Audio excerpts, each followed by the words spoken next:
Pessoal, hoje eu vou estar comentando com vocês por que o Supremo Tribunal Federal, o STF, a mais alta corte de justiça do Brasil, ela está interferindo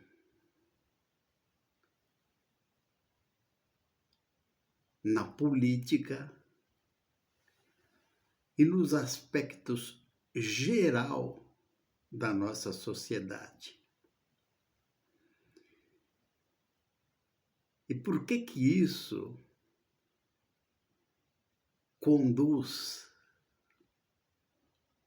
se já não está, conduz em muito breve tempo, em muito pouco tempo, ao que alguns já estão antecipando e estão chamando de ditadura da toga. Ora, se a mais alta corte de justiça existe o juiz singular, os juízes das varas estaduais, certo? Das cidades e dos estados, existe o Tribunal de Justiça de cada estado, 27 Tribunal de Justiça, que já é a segunda instância. Existe a terceira instância, que é o STJ, Superior Tribunal de Justiça. E como o STF abraçou essa questão de tribunal constitucional, então tudo que pode violar a Constituição chega até ele. A mais alta corte de justiça seria a quarta instância. Correto? Então vocês vejam que uma coisa que começa num juízo singular de qualquer cidade do Brasil vai para o Tribunal de Justiça já em recurso, primeiro recurso, Tribunal de Justiça do Estado. Não contente com as decisões, pode ir para o STJ, que já é em Brasília, Justiça Federal, e que pode interferir nos 27 estados do Brasil, nos 26 estados e um Distrito Federal que tem status de estado, e modificar as decisões de qualquer um desses 27 tribunais.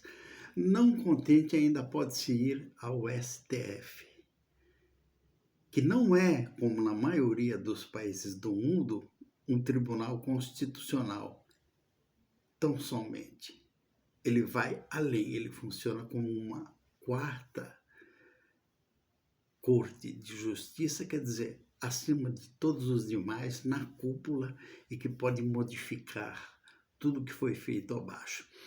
Exemplo notório disso, o presidente Lula foi condenado em primeira instância por um juiz, o Sérgio Moro, uma vara federal.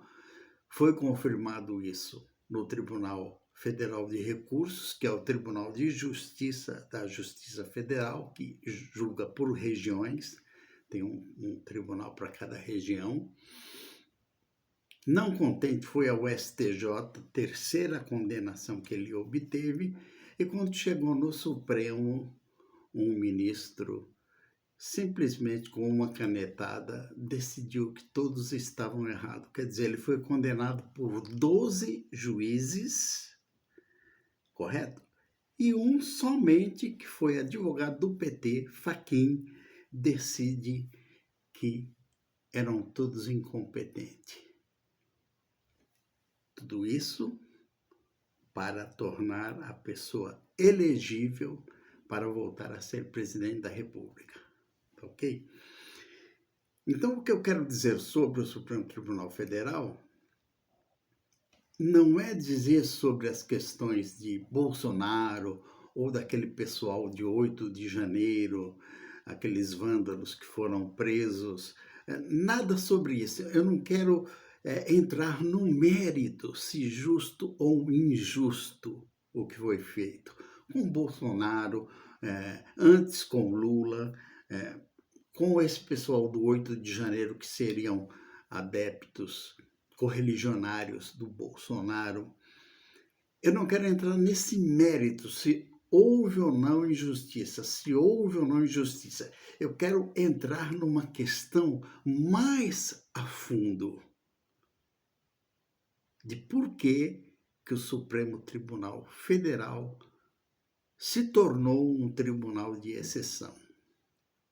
E esse mais a fundo que eu quero julgar é partindo para outro lado, não dizendo sobre o que foi feito, como eu disse, 8 de janeiro, ou com Bolsonaro, ou com Lula, nada sobre isso, mas o porquê que ele se tornou um tribunal de exceção e, obviamente, passou de uma forma diferente a praticar injustiças. Vocês vão entender.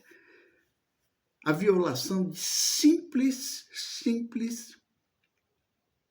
ditames que a justiça deveria seguir. Então, qual seria a primeira delas? Primeiro, questão de tempo. Existe no Supremo Tribunal Federal situações que estão lá há 10 anos aguardando o julgamento. Ora, quando você percebe, anos atrás, que o Lula foi posto na frente, o presidente Lula foi posto na frente para ser julgado, já há uma violação. Não teria que seguir a fila? Bolsonaro, quando foi condenado, também foi tirado da fila e posto na frente. Pessoal da baderna de 8 de janeiro do quebra-quebra em Brasília também foi tirado da fila e posto na frente. Sendo que no Supremo Tribunal Federal existem causas que estão lá há dezenas de anos, algumas até urgente, aguardando o julgamento. Então, gente, só por isso, só por essa violação, se torna injusto tudo que foi feito, tanto com o presidente Lula, como com o Bolsonaro, como com os correligionários de Bolsonaro em 8 de janeiro. Enfim, se torna tudo injusto quando você antecipou, passou na frente da fila e colocou essas pessoas em julgamento, as condenou, algumas delas estão presas ainda, e as que não estão presas estão de molde a não poder dar nenhuma alteração, correto? Senão voltam para a prisão. Então, isso é tribunal de exceção. Isso é injustiça, correto? Existem outros aspectos a se discutir, como supressão de instância. Ora, tudo tem que começar no juízo de primeiro grau, depois, no respectivo estado, recurso para o Tribunal de Justiça. Não contente, recurso para o STJ, que já está em Brasília. Não contente, recurso ao Supremo Tribunal Federal. Então, como algumas coisas suprem o duplo grau de jurisdição e o Supremo Tribunal Federal julga? Pessoas que nem têm fórum privilegiado. A gente cita os aspectos, as coisas mais atuais, mas existem milhares de outras, como, por exemplo, a professora lá que escreveu na estátua com um batom, perdeu Mané, usando uma frase que nunca deveria estar na boca de um ministro do Supremo Tribunal Federal, mas esteve, entendeu? Então, quem é ela para ser julgada em primeira instância por um Supremo Tribunal Federal? Não tem sentido. As coisas estão deturpadas.